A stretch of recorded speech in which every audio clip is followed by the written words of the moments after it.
साथियों सलाम, नमस्ते, सत श्री अकाल और जय भीम जोहार। कई जगह चुनाव हुए दोस्तों, और इधर एग्जिट पोल भी आ गया है। बंगाल की सबसे ज्यादा चर्चा है और सारे एग्जिट पोल बता रहे हैं कि ममता बनर्जी की बाय बाय होने वाली है और भारतीय जनता पार्टी पहली बार सरकार बनाने जा रही है।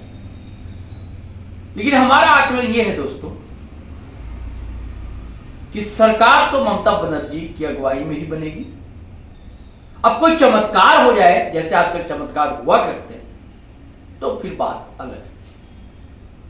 और हमेशा होता रहा है, एग्जिट पोल की पोल जो है रिजल्ट के बाद खुल जाएगा। तो मुझे लगता है इस बार भी पोल जो एग्जिट पोल की खुल जाएगी। मैं चर्चा करने बैठा जरूर हूं बंगाल की और वहां के विधानसभा चुनाव की, लेकिन इसके केंद्र में है दोस्तों झारखंडी पार्टियां। आपको पता है कि मुख्यमंत्री हेमंत सोरेन, और हां असम की भी चर्चा करूंगा मैं। असम में सारे एग्जिट पोल बता रहे हैं कि हिमंता बिस्वा शर्मा की पार्टी वापसी कर रही है, भारतीय जनता पार्टी। ये मेरा भी मानना है कि कांग्रेस इस स्थिति में भी नहीं है। असम में इस चुनाव में तो नहीं दिखी कि उसकी सरकार बन जाए, वापसी होगी। अभी अलग है कि भारतीय जनता पार्टी के हाईकमान हिमंता बिस्वा शर्मा को फिर मुख्यमंत्री बनाते हैं कि नहीं बनाते हैं, ये बात दिक्कत है। हाँ, तो खैर मैं बात करूंगा झारखंडी पार्टियों की और इनकी जो भूमिका है असम और बंगाल में उनकी।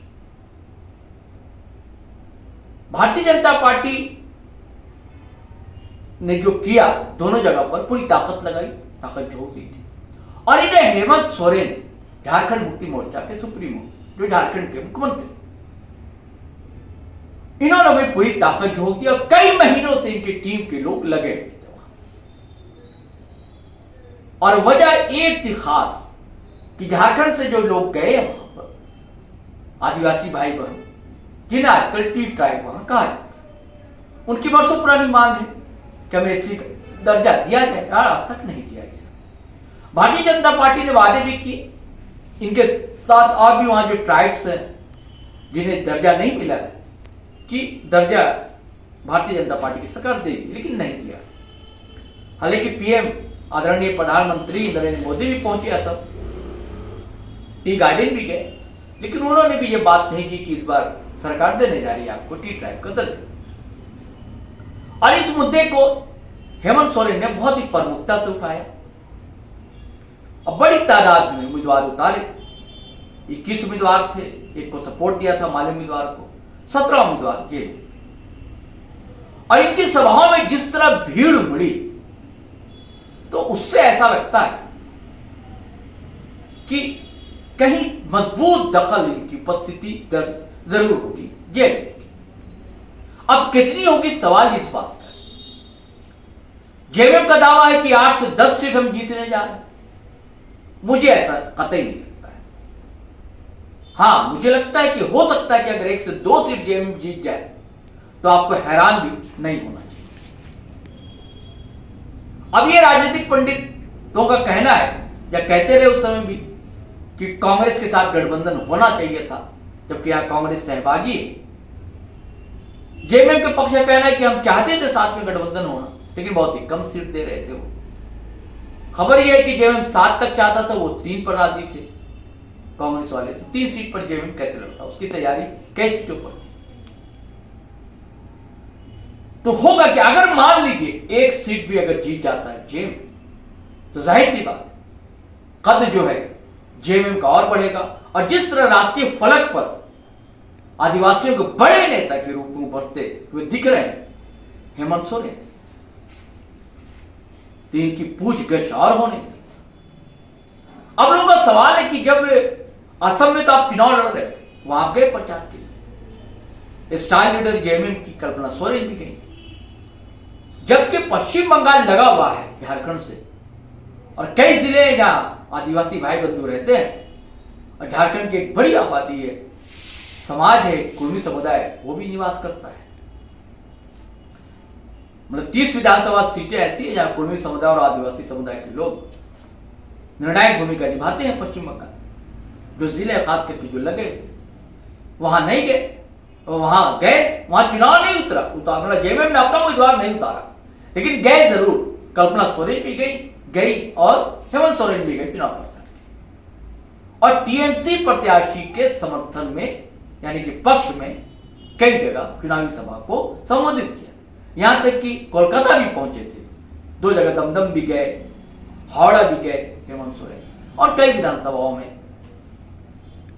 भाषण दिया और सीधे सीधे टारगेट पर लिया भारतीय जनता पार्टी को। सीधे सीधे उन्होंने कहा, समय भी कहा था कि चुनाव आयोग दखल दे रहा है। यहां तो सीधे कहा उन्होंने, पश्चिम बंगाल में कहा था कि ये चुनाव जो है भारतीय जनता पार्टी नहीं बल्कि चुनाव आयोग दरअसल चुनाव लड़ रहा है, ये आरोप भी लगाया था अपने एक बयान हेमंत सोरेन। तो अगर जहां जहां इन्होंने चुनाव प्रचार किया, अगर वो उम्मीदवार जीत जाता है, जाहिर सी बात है क्रेडिट हेमंत सोरेन को मिलेगी। तो इनका कद, अगर दोनों जगह निर्णायक स्थिति में हेमंत सोरेन रहते हैं तो इनका कद बहुत बढ़ जाएगा। और फिर उसका क्या असर झारखंड में पड़ेगा, इसके लिए मैं अलग वीडियो में विमर्श करूंगा दोस्तों। अब बात करता हूं जेएलके नई नवेली पार्टी झारखंड की और उसके सुप्रीमो जयराम कुमार महतो। मैंने पहले बताया कि कुर्मी समुदाय की अच्छी खासी आबादी है और आजसू पार्टी हमेशा चुनाव लड़ती रही है वहां पर। पिछले बार भी चुनाव लड़ा था, बार मुंडी थे, लेकिन इस बार उम्मीदवार नहीं उतारा। लेकिन आजसू के जो करीबी कहे जाते हैं कुर्मी आंदोलनकारी बड़े नेता अजीत महतो, उनके सुपुत्र को भाजपा से टिकट मिली और वो चुनाव लड़ रहे थे जयपुरा से। और जयपुरा से जेएलके ने भी यानी कि जयराम ने भी अपना उम्मीदवार उतार दिया। अब बागमुंडी से भी अपना उम्मीदवार उतारा जेएलके ने। और दोनों जगह मेहनत की, पसीने बहाए जयराम ने, उनकी पूरी टीम ने। वरीय उपाध्यक्ष देवेंद्र नाथ महतो वो गए थे और भी कई नेता वहां गए, लगातार मेहनत की, कैंप डाल कर दिया था वहां पर। तो यहां भी अगर मान लीजिए 8 सीट भी अगर जयराम जीतने की पोजीशन में रहते हैं तो इनका कद भी यहां बढ़ेगा। और दूसरी जानी आजसू पार्टी की उम्मीदवार खड़ा की नहीं जब एनडीए में शामिल है वहां, लेकिन अजीत महतो के समर्थन के लिए भी नहीं गए आजसू सुप्रीमो सुदेश महतो। अब क्या होगा ये देखने की बात होगी।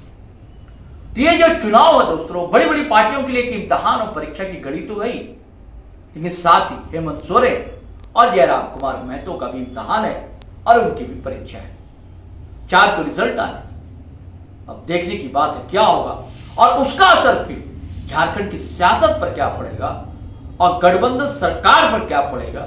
जैसी चर्चाएं पॉलिटिकल गलियारे में चल रही है, इस सब की चर्चा फिर हम नए वीडियो के साथ ही करेंगे। चलिए अब इजाजत दीजिए, लेकिन आपसे गुजारिश है पहली बार आए हैं तो हमारा चैनल सब्सक्राइब कर लीजिए और फेसबुक पर देख रहे हैं तो पेज फॉलो कर लीजिए और वीडियो हमेशा की तरह साथियों धड़ाधड़ फटाफट खटाखट शेयर कीजिए, लाइक कीजिए, कमेंट कीजिए। आज्ञा दीजिए, इजाजत दीजिए। जय हिंद, जय भारत।